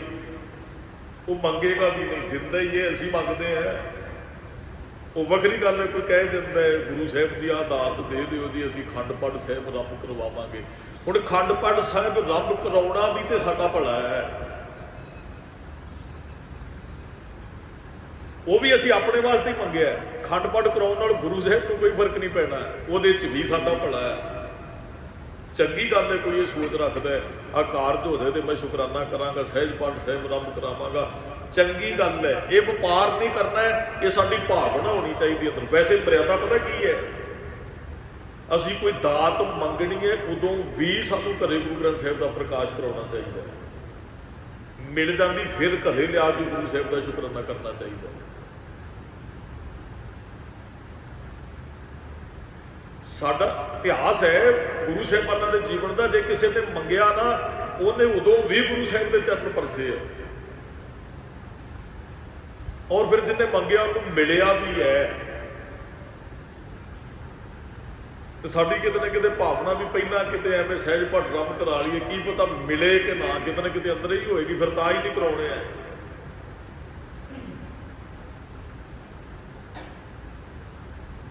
ਮਰਜ਼ ਕਹਿੰਦੇ ਉਹ ਬਖਸ਼ਿਸ਼ਾ ਵਰਤਾਉਂਦਾ, ਜੋ ਮੰਗੈ ਠਾਕੁਰ ਆਪਣੇ ਤੇ ਸੋਈ ਸੋਈ ਦੇਵੇ। ਉਹ ਸਲਖਣੀ ਆਈ ਚੱਬੇ ਪਿੰਡ ਦੀ, ਗੁਰੂ ਹਰਗੋਬਿੰਦ ਸਾਹਿਬ ਮਹਾਰਾਜ ਨੂੰ ਕਹਿੰਦੀ ਸੀ ਇੱਕ ਪੁੱਤ ਚਾਹੀਦਾ। ਮਹਾਰਾਜ ਕਹਿੰਦੇ ਤੇਰੇ ਕਰਮਾਂ 'ਚ ਨਹੀਂ ਹੈ। ਮਹਾਰਾਜ ਦੇ ਮੱਥੇ ਤੇ ਪੜਿਆ, ਕਹਿੰਦੇ ਜੀ ਨਹੀਂ, ਤੁਹਾਨੂੰ ਮਾਂ ਦਾ ਸੁੱਖ ਨਹੀਂ ਤੁਹਾਡੇ ਜੀਵਨ। ਹੁਣ ਹੋਰ ਤਾਂ ਜਗ੍ਹਾ ਤੇ ਸਾਰੀਆਂ ਦੇ ਵਿਚਾਰੀ ਜਾ ਆਈ ਹੈ। ਉਹ ਕਈ ਬੀਬੀਆਂ ਪ੍ਰਾਤਨ ਸਮੇਂ ਨਾਲ ਜਿਹਦੇ ਘਰੇ ਔਲਾਦ ਨਹੀਂ ਸੀ ਹੁੰਦੀ, ਮਾਫ ਕਰਨਾ, ਕਈ ਵਾਰੀ ਖੂਹ 'ਚ ਵੀ ਰਾਤ ਕੱਟਦੀਆਂ ਹਨ ਵੀ ਇਹ ਸਾਨੂੰ ਬੱਚੇ ਦੀ ਦਾਤ ਪ੍ਰਾਪਤ ਹੋ ਜਾਵੇ। ਬਹੁਤ ਕੁਝ ਉਹ ਵਿਚਾਰੀਆਂ ਕਈ ਵਾਰੀ ਮਜਬੂਰ ਵੀ ਹੋ ਜਾਂਦੀਆਂ ਹਨ, ਕਿਉਂਕਿ ਉਹ ਇੱਕ ਔਰਤ ਦੀ ਸੰਪੂਰਨਤਾ ਵੀ ਮਾਂ ਬਣਨਾ ਚਾਹੀਦੀ। ਹੁਣ ਜਦੋਂ ਉਹ ਸੁਲੱਖਣੀ ਵਾਪਸ ਚੱਲੀ, ਮਹਾਰਾਜ ਕਹਿੰਦੇ ਨਹੀਂ ਵੀ ਤੁਹਾਨੂੰ ਨਹੀਂ। ਬਾਬਾ ਬੁੱਢਾ ਜੀ ਸਾਹਮਣੇ ਮਿਲ ਗਏ, ਕਹਿੰਦੇ ਮਾਈ ਕੀ ਗੱਲ ਹੈ? ਆਏ ਤੇ ਠੀਕ ਠਾਕ ਸੀ, ਜਹਾਨ ਲੱਗੇ ਅੱਖਾਂ 'ਚ ਅਥਰੂ ਹੈ। ਬਾਬਾ ਇੱਕ ਦਾਤ ਮੰਗਣ ਆਈ ਸਾਂ, ਜਵਾਬ ਮਿਲ ਗਿਆ। ਹੁਣ ਕਿਤੇ ਨਹੀਂ ਜਾਣਾ, ਕੋਈ ਦਰ ਘਰ ਪਹਿਲਾਂ ਛੱਡਿਆ ਨਹੀਂ, ਇੱਕ ਆਖਰੀ ਸੀ ਗੁਰੂ ਘਰ, ਪਰ ਇੱਥੋਂ ਵੀ ਜਵਾਬ ਮਿਲ ਗਿਆ। ਬਾਬਾ ਬੁੱਢਾ ਜੀ ਕਹਿੰਦੇ ਦਾਤ ਕੀ ਮੰਗੀ? ਕਹਿੰਦੇ ਜੀ ਔਲਾਦ ਕੋਈ ਨਹੀਂ, ਇੱਕ ਪੁੱਤਰ ਦੀ ਦਾਤ ਮੰਗੇ ਹੈ। ਤੇ ਬਾਬਾ ਬੁੱਢਾ ਜੀ ਕਹਿੰਦੇ ਅੱਗੋਂ ਕੀ ਜਵਾਬ ਮਿਲਿਆ? ਕਹਿੰਦੇ ਜੀ ਕਰਮਾਂ 'ਚ ਨਹੀਂ, ਤੁਹਾਡੇ ਲਿਖਿਆ ਹੀ ਨਹੀਂ ਰੱਬ ਨੇ, ਵੀ ਅੱਗੋਂ ਗੁਰੂ ਹਰਗੋਬਿੰਦ ਸਾਹਿਬ ਨੇ ਕਿਹਾ। ਤੇ ਬਾਬਾ ਬੁੱਢਾ ਜੀ ਹੱਸ ਪਏ, ਕਹਿੰਦੇ ਗੁਰੂ ਹਰਗੋਬਿੰਦ ਸਾਹਿਬ ਨੂੰ ਕੀ ਸਮਝ ਕੇ ਆਏ ਹੋ? ਕਹਿੰਦੇ ਜੀ ਗੁਰੂ। ਉਹ ਬਾਬਾ ਬੁੱਢਾ ਜੀ ਹੱਸ ਪਏ, ਕਹਿੰਦੇ ਚਲੋ ਗੁਰੂ ਸਮਝਿਆ ਬਹੁਤ ਚੰਗੀ ਗੱਲ ਹੈ, ਪਰ ਜੇ ਗੁਰੂ ਹਰਗੋਬਿੰਦ ਸਾਹਿਬ ਨੂੰ ਰੱਬ ਸਮਝ ਲੈਂਦੇ ਇਹ ਪੁੱਤ ਮਿਲ ਜਾਣਾ ਹੈ। ਉਹ ਹੈਰਾਨ ਹੋ ਗਈ, ਕਹਿੰਦੀ ਜੀ ਗੁਰੂ ਸਮਝਿਆ ਰੱਬ ਸਮਝਦੇ। ਕਹਿੰਦੇ ਜਦੋਂ ਗੁਰੂ ਸਾਹਿਬ ਨੇ ਕਿਹਾ ਸੀ ਤੇਰੇ ਕਰਮਾਂ 'ਚ ਲਿਖਿਆ ਨਹੀਂ, ਤੇ ਤੂੰ ਅੱਗੋਂ ਕਹਿ ਦੇਣਾ ਸੀ ਉੱਥੇ ਨਹੀਂ ਲਿਖਿਆ, ਤੇ ਇੱਥੇ ਲਿਖ ਦਿਓ। ਮਹਾਰਾਜ ਲਿਖਣ ਵਾਲੇ ਕੌਣ? ਜੋ ਤੁਸੀਂ ਹੋ। ਇੰਨੀ ਗੱਲ ਕਿ ਨਹੀਂ ਜੀ, ਇੰਨੀ ਗੱਲ। ਬਾਬਾ ਬੁੱਢਾ ਜੀ ਕਹਿੰਦੇ ਹੁਣ ਕੱਲ ਨੂੰ ਮਿਲਿਓ, ਅੱਜ ਨਾ ਮਿਲਿਓ। ਅਗਲੇ ਦਿਨ ਉਹ ਲਗਾਮ ਫੜ ਕੇ ਉਹ ਖੜ ਗਈ ਘੋੜੇ ਦੀ, ਕਹਿੰਦੀ ਜੀ ਮੈਨੂੰ ਮਹਾਰਾਜ ਕਹਿੰਦੇ ਤੈਨੂੰ ਕਿਹਾ ਸੀ ਲਿਖਿਆ ਨਹੀਂ ਰੱਬ ਨੇ, ਤੇ ਕਲਮ ਦਵਾ ਧੱਕੇ ਕਰਕੇ ਕਹਿੰਦੀ ਜੀ ਹੁਣ ਲਿਖ ਦਿਓ।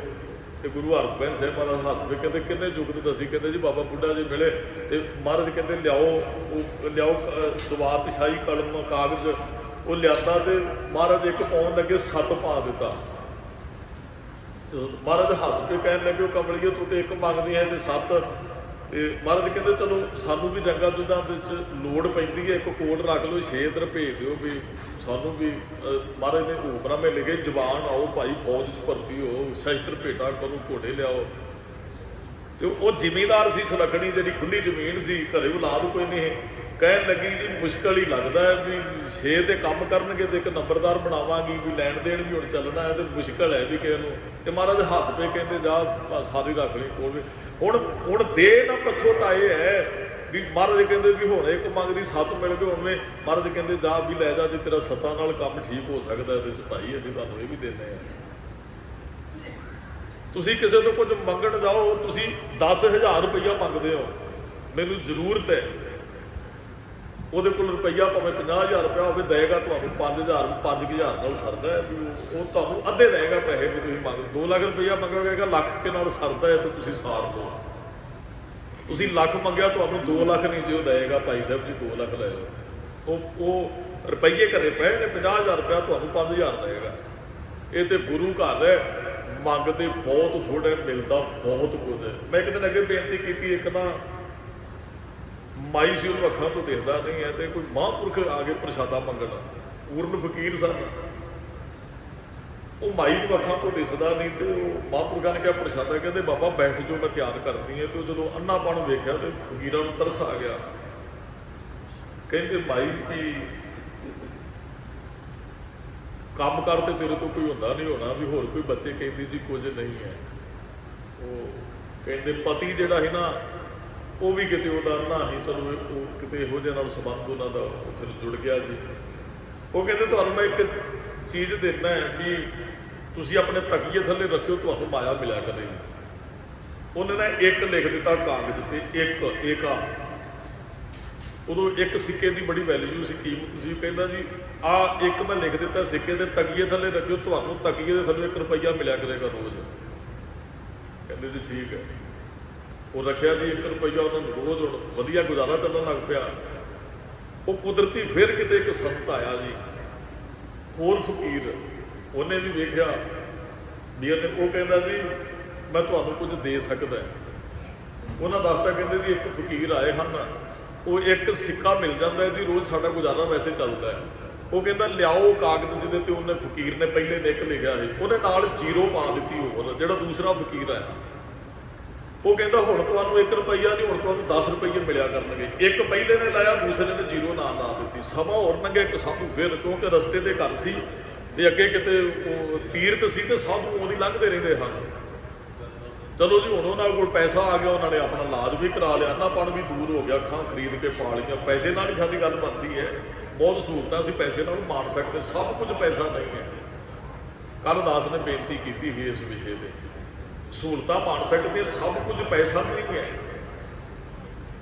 ਉਹ ਫਿਰ ਇੱਕ ਸਾਧੂ ਆਇਆ, ਹੁਣ ਉਹਨਾਂ ਮਕਾਨ ਵੀ ਚੰਗਾ ਪਾ ਲਿਆ, ਅੱਖਾਂ ਵੀ ਠੀਕ ਹੋ ਗਈਆਂ, ਥੋੜਾ ਜਿਹਾ ਘਰ ਵੀ ਅੰਦਰ ਆ ਗਿਆ। ਐਸਾ ਕੁਝ ਹੀ ਹੁੰਦਾ ਹੈ ਜਦੋਂ ਨਾ ਕੁਝ ਹੋਵੇ। ਬੜੀ ਨਿਮਰਤਾ ਕਿਸੇ ਅੰਦਰ ਹੁੰਦੀ ਹੈ। ਜਦੋਂ 4 ਵਜੇ ਕਿਸੇ ਕੋਲ ਪਦਵੀ ਨਹੀਂ ਹੈ, ਬੜੀ ਨਿਮਰਤਾ ਨਾਲ ਤੁਹਾਨੂੰ ਮਿਲੇਗਾ। ਜਦੋਂ ਕੁਰਸੀ ਮਿਲ ਗਈ ਉਹਦੀ ਨਿਗਾਹ 'ਚ ਫਰਕ ਪੈ ਜਾਂਦਾ ਕੁਦਰਤੀ ਤੌਰ ਤੇ। ਜਿਹੜਾ ਕਿਤੇ ਤੁਹਾਡੇ ਪਿੱਛੇ ਪਿੱਛੇ ਤੁਰਿਆ ਫਿਰਦਾ ਹੈ ਵੀ ਮੈਨੂੰ ਤੁਹਾਡੀ ਲੋੜ ਹੈ, ਉਹ ਫਿਰ ਕੁਰਸੀ ਤੇ ਬੈਠਾ ਤੁਹਾਨੂੰ ਇੱਕ ਵਾਰੀ ਪਛਾਣੇਗਾ ਵੀ ਨਹੀਂ। ਪਛਾਣਦਾ ਹੁੰਦਾ ਹੈ।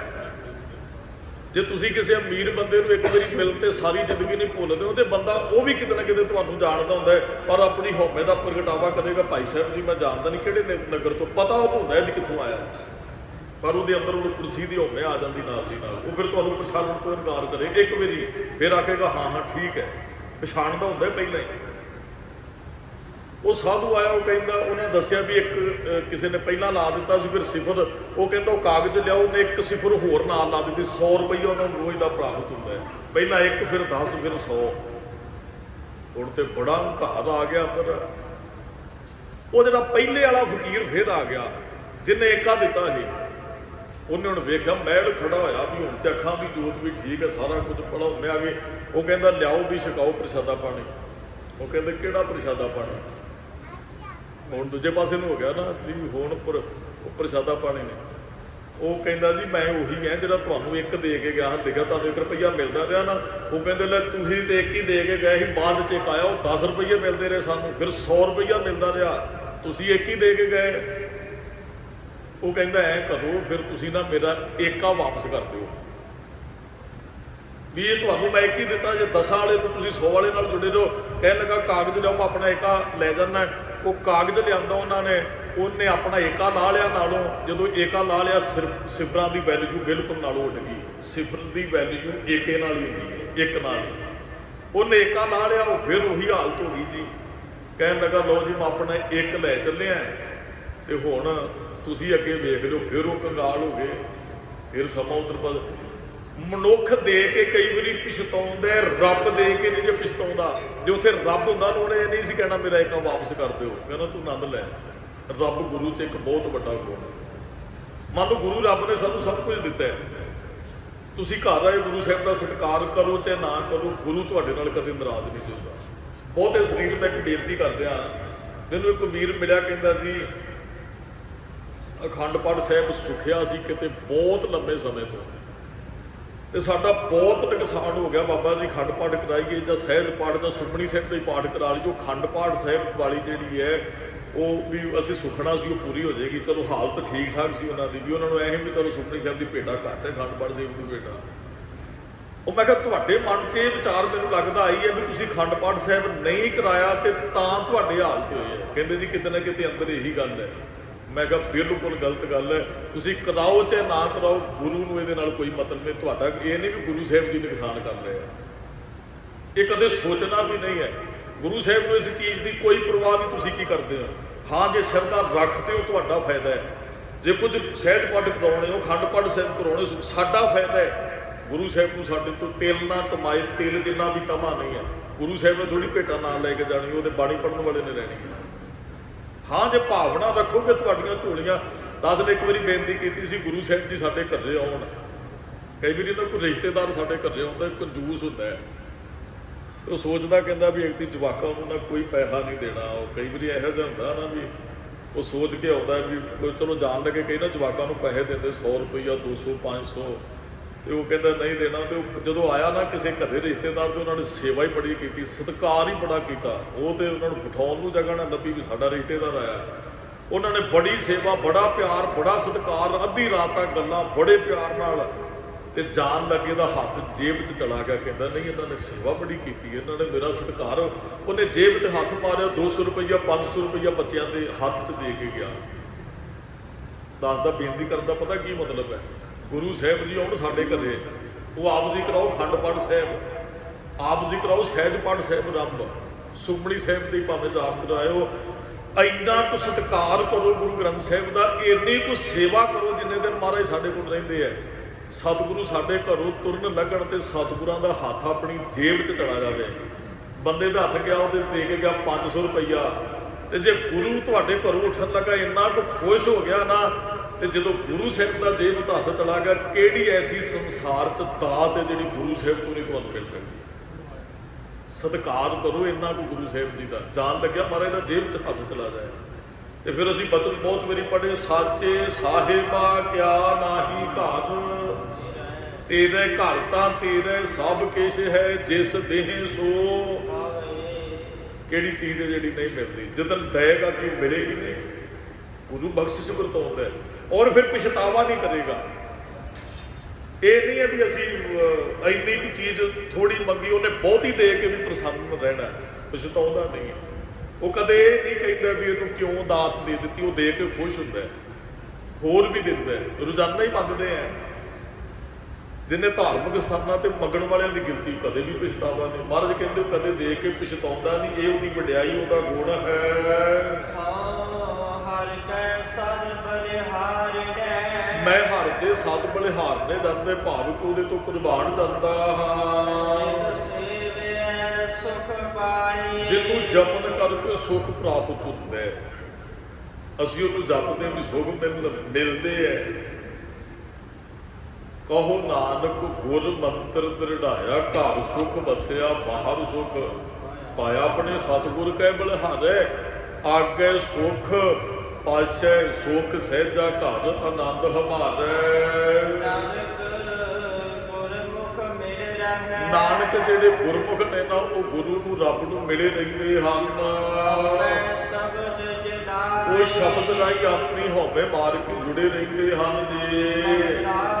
ਗੁਰੂ ਅਮਰਦਾਸ ਮਹਾਰਾਜ ਕਹਿੰਦੇ ਹਨ, ਆਪੇ ਸੇਵਾ ਲਾਇਣ, ਉਹ ਆਪੇ ਆਪਣੀ ਸੇਵਾ 'ਚ ਜੀਵ ਨੂੰ ਲਾ ਲੈਂਦਾ ਹੈ। ਆਪੇ ਬਖਸ਼ ਕਰੇ, ਇਹ ਬਖਸ਼ਿਸ਼ ਉਹ ਆਪ ਹੀ ਕਰਦਾ ਹੈ ਜੀ। ਸਭਨਾ ਕਾ ਮਾਂ ਪਿਓ ਆਪ, ਉਹ ਸਾਰਿਆਂ ਦਾ ਮਾਂ ਪਿਓ ਆਪ ਹੀ, ਅਸੀਂ ਉਹਦੇ ਬੱਚੇ ਹਾਂ। ਆਪੇ ਸਾਰ ਕਰੇ, ਉਹ ਆਪੇ ਜੀਵਾਂ ਦੀ ਸਾਰ ਕਰਦਾ ਹੈ। ਨਾਨਕ ਨਾਮ ਧਿਆਏ, ਭਾਈ ਜਿਹੜੇ ਨਾਮ ਧਿਆਉਂਦੇ ਹਨ, ਨਿਜ ਘਰ ਵਾਸ ਹੈ। ਉਹਨਾਂ ਦਾ ਸਦੀਪ ਨਿਜ ਘਰ ਦੇ ਅੰਦਰ ਵਾਸਾ ਹੋ ਜਾਂਦੇ। ਨਿਜ ਘਰ ਮਹਿਲ ਪਾਵੋ ਸੁਖ ਸਹਿਜ, ਮੋਹਰ ਨਾ ਹੋਏ ਕੋ ਫੇਰਾ। ਜੁਗ ਸੋ ਪਾਵੋ, ਔਰ ਹਰੇਕ ਯੁੱਗ 'ਚ ਉਹਨਾਂ ਦੀ ਸ਼ੋਭਾ ਵੀ ਹੁੰਦੀ ਹੈ। ਜਿਹੜੇ ਨਾਮ ਨਾਲ ਜੁੜ ਜਾਂਦੇ ਹੈ, ਉਹਦਾ ਨਾਮ ਜਪਦੇ ਹੈ, ਉਹ ਨਿਜ ਘਰ 'ਚ ਵੀ ਵਾਸਾ ਪਾਉਂਦੇ, ਤੇ ਭਾਈ ਹਰੇਕ ਯੁੱਗ 'ਚ ਉਹਨਾਂ ਨੂੰ ਵਡਿਆਈ ਸ਼ੋਭਾ ਵੀ ਪ੍ਰਾਪਤ ਹੁੰਦੀ ਹੈ। ਤੂੰ ਕਰਨ ਕਾਰਣ ਸਮਰੱਥ ਹੈ ਕਰਤੇ, ਇਹ ਸਮਰੱਥ ਕਰਤੇ, ਤੂੰ ਕਾਰਨ ਬਣਾਉਣ ਦੇ ਸਮਰੱਥ ਹੈ। ਗੁਰਮੁਖੋ ਸਾਨੂੰ ਜੋ ਕੁਝ ਮਿਲਿਆ ਨਾ, ਇੱਕ ਕਾਰਨ ਰਾਹੀਂ ਮਿਲਿਆ। ਤੁਸੀਂ ਅਰਦਾਸ ਕਰਕੇ ਜਾਇਓ ਜਾਪਨੀ ਸਾਹਿਬ, ਤੁਹਾਨੂੰ ਸਿੱਧੀ ਗੁਰੂ ਸਾਹਿਬ ਨੇ ਚੀਜ਼ ਨਹੀਂ ਜੇ ਪਕੜਾਉਣੀ, ਉਹ ਤੁਹਾਨੂੰ ਕਿਸੇ ਦੇ ਰਾਹੀਂ ਉਹ ਵਰਤਾਵੇ ਲਾਏ ਹੋਏ ਨੇ। ਰੱਬ ਨੇ ਕਿਸੇ ਦੇ ਰਾਹੀਂ ਬਖਸ਼ਿਸ਼ ਵਰਤਾਏਗਾ। ਤੁਸੀਂ ਇੱਥੇ ਅਰਦਾਸ ਕਰਕੇ ਜਾਂਦੇ ਹੋ, ਤੁਹਾਨੂੰ ਕਿਸੇ ਪੈਸੇ ਦੀ ਜ਼ਰੂਰਤ ਹੈ, ਕੋਈ ਘਰੇ ਗੁਰੂ ਗ੍ਰੰਥ ਸਾਹਿਬ ਦੇ ਚਰਨਾਂ 'ਚ ਅਰਦਾਸ, ਫਿਰ ਉਹਨੇ ਤੁਹਾਡੇ ਰਿਸ਼ਤੇਦਾਰ ਦੇ ਕਿਸੇ ਦੇ ਮਨ 'ਚ ਦਇਆ ਭਰ ਦੇਣੀ ਹੈ। ਉਹ ਤੁਹਾਡੇ ਕਿਸੇ ਮਿੱਤਰ ਦੇ ਮਨ 'ਚ ਦਇਆ ਭਰੇਗਾ। ਅਰਦਾਸ ਇੱਥੇ ਕੀਤੀ ਹੈ, ਜੇਬ 'ਚ ਪੈਸੇ ਤੁਹਾਨੂੰ ਮਿੱਤਰ ਰਾਹੀਂ ਪੈਣੇ, ਤੁਹਾਡੇ ਰਿਸ਼ਤੇਦਾਰ ਰਾਹੀਂ ਪੈਣੇ, ਹੋਰ ਕਿਸੇ ਰਾਹੀਂ ਮਾਂ ਪਿਓ ਰਾਹੀਂ ਹੋ ਸਕਦਾ ਹੈ। ਉਹ ਬਖਸ਼ਿਸ਼ ਵਰਤਾਉਂਦੇ, ਇਹ ਕਾਰਨ ਉਹ ਬਣਾਉਂਦਾ ਹੈ। ਉਹ ਸ਼ਿਵ ਜੀ ਤੇ ਪਾਰਵਤੀ ਜੀ ਕਿਤੇ ਬੈਠੇ ਹਨ, ਭਾਗਾਂ ਤੋਂ ਬਗੈਰ ਕੁਝ ਨਹੀਂ ਮਿਲਦਾ। ਜੇ ਭਾਗਾਂ ਦੇ ਨੇ, ਉਹ ਕੋਈ ਨਾ ਦੋ ਗਰੀਬ ਭਰਾ ਦੱਸ ਨੇ ਪਹਿਲਾਂ ਵੀ, ਉਹ ਅੰਨੇ ਬਣਨ ਦਾ ਢੋਂਗ ਉਹਨਾਂ ਨੇ ਕੀਤਾ ਵੀ ਭਾਗਾਂ ਤੋਂ ਖਾਲੀ ਹਨ। ਦੋਵੇਂ ਭਰਾ ਤੁਰੇ ਜਾਂਦੇ ਤੇ ਪਾਰਵਤੀ ਕਹਿੰਦੀ ਜੀ ਗਰੀਬ ਬੜੇ ਐ, ਤੁਹਾਨੂੰ ਯਾਦ ਬੜਾ ਕਰਦੇ ਐ, ਇਹਨਾਂ ਨੂੰ ਕੁਝ ਦੇ ਦਿਓ। ਉਹ ਸ਼ਿਵ ਜੀ ਕਹਿੰਦੇ ਭਾਗਾਂ ਤੋਂ ਬਗੈਰ ਕੁਝ ਨਹੀਂ ਮਿਲਦਾ। ਜਪਜੀ ਸਾਹਿਬ ਮਹਾਰਾਜ ਕਹਿੰਦੇ ਨੇ, ਏਕਾ ਮਾਈ ਜੁਗਤ ਵਿਆਈ, ਤਿੰਨ ਚੇਲੇ ਪ੍ਰਵਾਨ, ਇੱਕ ਸੰਸਾਰੀ, ਇੱਕ ਭੰਡਾਰੀ, ਇੱਕ ਲਾਏ ਦੀ ਬਾਣ, ਜੋ ਤਿਸ ਭਾਵੇ ਤਿਵੇਂ ਚਲਾਵੇ। ਇਹਨਾਂ ਦੇ ਹੱਥ ਵੀ ਕੁਝ ਨਹੀਂ, ਦੇਣ ਵਾਲਾ ਤੇ ਰੱਬ ਹੀ ਹੈ। ਹਾਂ, ਕਿਸੇ ਦੇਵਤੇ ਨੂੰ ਭੇਜ ਦੇ, ਕਿਸੇ ਇਨਸਾਨ ਨੂੰ ਭੇਜ ਦੇ, ਉਹਦੀ ਮਰਜ਼ੀ ਹੈ। ਉਹ ਕਹਿੰਦੀ ਨਹੀਂ ਜੀ ਕੁਝ ਨਾ ਕੁਝ ਦਿਓ। ਕਹਿੰਦਾ ਜੀ ਭਾਗਨ ਇਹਨਾਂ ਦੇ 'ਚ ਕੁਝ ਨਹੀਂ ਮਿਲਣਾ। ਕਹਿੰਦੀ ਨਹੀਂ ਤੁਸੀਂ ਕੁਝ ਦਿਓ, ਤੁਹਾਡਾ ਨਾਮ ਲੈਂਦੇ। ਉਹ ਸ਼ਿਵ ਜੀ ਕਹਿੰਦੇ ਜੀ ਮੈਂ ਤੇ ਫਿਰ ਮੋਹਰਾਂ ਦੀ ਥੈਲੀ ਇਹਨਾਂ ਨੂੰ ਦੇ ਸਕਦਾ, ਮੋਹਰਾਂ ਦੀ ਵੀਰ ਹੋ ਜਾਣਗੇ। ਉਹਨੇ ਮੋਹਰਾਂ ਦੀ ਥੈਲੀ ਸੁੱਟ ਦਿੱਤੀ ਜਿੱਥੇ ਤੁਰੇ ਆਉਂਦੇ ਹਨ ਦੋਵੇਂ ਭਰਾ, ਬੜੇ ਗਰੀਬ, ਲੱਕੜਾਂ ਕੱਟ ਕੇ ਗੁਜ਼ਾਰਾ ਕਰਦੇ ਹਨ। ਜਦੋਂ ਲੰਗਰ ਲੱਗੇ ਨਾ ਤੇ ਡੰਡੀ ਦੇ ਵਿੱਚ ਦੀ ਤੁਰੇ ਜਾਂਦੇ ਹਨ, ਤੇ ਦੋਵੇਂ ਭਰਾ ਸਨ ਤੇ ਕਹਿੰਦੇ ਵੀ ਜੇ ਮੰਨ ਲਓ ਇੱਥੇ ਕੋਈ ਅੰਨੇ ਨੇ ਲੰਘਣਾ ਹੋਵੇ ਤੇ ਕਿਵੇਂ ਤੁਰੇਗਾ, ਵੀ ਉਸ ਡੰਡੀ ਦੇ ਉੱਪਰ ਅੰਨਿਆਂ ਨੇ ਜਾਣਾ ਹੋਵੇ। ਉਹ ਦੋਵੇਂ ਭਰਾਵਾਂ ਨੇ ਅੱਖਾਂ ਬੰਦ ਕਰ ਲਈਆਂ ਵੀ ਆਪਾਂ ਇੰਨੀ ਵਾਟ ਨਾਲ, ਜਿਹੜੀ 1 ਕਿੱਲਾ ਵਾਟ, ਅੱਖਾਂ ਬੰਦ ਕਰਕੇ ਆਪਾਂ ਤੈਅ ਕਰਦੇ ਭਲਾ ਆਪਾਂ ਸਹੀ ਤੁਰਦੇ ਕਿ ਨਹੀਂ। ਉਹ ਜਿੱਥੇ ਉਹ ਮੋਹਰਾਂ ਦੀ ਖੁਰਜੀ ਪਈ ਸੀ ਨਾ, ਉਹ ਅੰਨੇ ਹੋਣ ਦੀ ਉਹ ਐਕਟਿੰਗ ਕਰਦੇ ਹੋਏ ਉੱਥੋਂ ਲੰਘ ਗਏ। ਸ਼ਿਵ ਜੀ ਕਹਿੰਦੇ ਲੈ ਦੱਸ, ਹੁਣ ਇਹਨਾਂ ਦੀ ਕਿਸਮਤ ਹੀ ਨਹੀਂ ਹੈ, ਆਪਣੇ ਆਪ ਹੀ ਅੰਨੇ ਬਣ ਗਏ, ਮੋਹਰਾਂ ਦੇ ਪਈਆਂ ਸਨ ਇਹਨਾਂ ਦੇ ਸਾਹਮਣੇ। ਉਹ ਕਾਰਨ ਬਣਾਉਂਦਾ ਹੈ ਸਾਨੂੰ ਮਿਲਣਾ ਕਿਸ ਤਰੀਕੇ ਦਾ ਹੈ, ਉਹ ਫਿਰ ਉਹ ਆਪੇ ਬਖਸ਼ਿਸ਼ ਵਰਤਾਉਂਦਾ ਹੈ। ਤੇ ਮਹਾਰਾਜ ਕਹਿੰਦੇ ਤੁਝ ਬਿਨ ਅਵਰ ਨਾ ਕੋਈ, ਰੱਬ ਤੋਂ ਬਗੈਰ ਕੋਈ ਕਿਸੇ ਨੂੰ ਨਹੀਂ ਜੇ ਦਿੰਦਾ। ਦਿੱਤਾ ਰੱਬ ਨਹੀਂ ਹੈ, ਦਿੱਤਾ ਭਾਵੇਂ ਮਾਂ ਪਿਓ ਰਾਹੀਂ ਹੈ, ਭਰਾਵਾਂ ਰਾਹੀਂ ਹੈ, ਕਿਸੇ ਹੋਰ ਦੇ ਰਾਹੀਂ ਹੈ, ਕਿਤੇ ਕੋਈ ਨੌਕਰੀ ਕਰਦਾ ਪੈਸੇ ਉੱਥੋਂ ਮਿਲਦੇ ਆ, ਸਿਸਟਮ ਰੱਬ ਨੇ ਬਣਾਇਆ ਹੈ। ਉਹਦੇ ਤੋਂ ਬਗੈਰ ਕੋਈ ਕਿਸੇ ਨੂੰ ਕੁਝ ਨਹੀਂ ਦਿੰਦਾ ਹੈ। ਤੇ ਆਪੇ ਸ੍ਰਿਸ਼ਟ ਸਿਰਜਿਆ, ਆਪੇ ਵਾਹਿਗੁਰੂ ਤੂੰ ਸ੍ਰਿਸ਼ਟੀ ਨੂੰ ਸਿਰਜਿਆ ਹੈ, ਆਪੇ ਪੁਨ ਹੋਏ, ਆਪੇ ਤੂੰ ਸਾਂਭ ਲੈਣਾ, ਖਤਮ ਕਰ ਦੇਣਾ, ਆਪ ਹੀ ਉਹਨੇ ਸੰਸਾਰ ਬਣਾਇਆ, ਆਪੇ ਹੀ ਨਾਸ਼ ਕਰੇਗਾ। ਸਭ ਇੱਕੋ ਸ਼ਬਦ ਵਰਤਦਾ, ਸਭ ਪਾਸੇ ਉਹਦਾ ਸ਼ਬਦ ਦਾ ਅਰਥ ਇੱਥੇ ਹੁਕਮ ਹੈ, ਵਰਤਦਾ ਹੈ। ਜੋ ਕਰੇ ਸੋ ਹੋਏ, ਹੁੰਦਾ ਉਹ ਹੈ ਜੋ ਰੱਬ ਕਰਦਾ ਹੈ ਜੀ। ਵਡਿਆਈ ਗੁਰਮੁਖ ਦੇ ਪ੍ਰਭ, ਹਾਂ, ਗੁਰਮੁਖ ਜਿਹੜੇ ਪ੍ਰਭੂ ਨੂੰ ਵਡਿਆਈ ਦੇ ਦਿੰਦੇ ਵੀ ਇਹ ਰੱਬ ਨੇ ਕੀਤਾ ਹੈ। ਕੋਈ ਦਾਤ ਮਿਲੀ ਨਾ ਉਹ ਕਹਿੰਦੇ ਰੱਬ ਦੀ ਬਖਸ਼ਿਸ਼ ਹੈ। ਹਰ ਪਾਵੈ ਸੋਈ, ਉਹ ਹਰ ਨੂੰ ਮਿਲ ਕੇ ਸਾਰੇ ਕੁਝ ਪਾ ਲੈਂਦੇ ਹਨ। ਗੁਰਮੁਖ ਨਾਨਕ ਆਰਾਧਿਆ, ਗੁਰਮੁਖ ਉਸ ਨਾਨਕ ਉਸ ਵਾਹਿਗੁਰੂ ਨੂੰ ਆਰਾਧਦੇ ਹਨ। ਸਭ ਆਖੋ ਧੰਨ ਧੰਨ ਧੰਨ ਗੁਰ ਸੋਈ, ਸਾਰੇ ਉਸ ਰੱਬ ਨੂੰ ਆਖੋ ਧੰਨ ਧੰਨ ਧੰਨ ਗੁਰ ਸੋਈ। ਜਾਂ ਗੁਰਮੁਖ ਨੂੰ ਵੀ ਧੰਨ ਆਖੋ ਜਿਹੜਾ ਇੱਕ ਨੂੰ ਛੱਡ ਕੇ ਮੰਗਦਾ ਨਹੀਂ। ਭੁੱਲਾਂ ਚੁੱਕਾਂ ਦੀ ਖਿਮਾ ਜੀ। ਸਮੂਹ ਸੰਗਤ ਦਾ ਧੰਨਵਾਦ।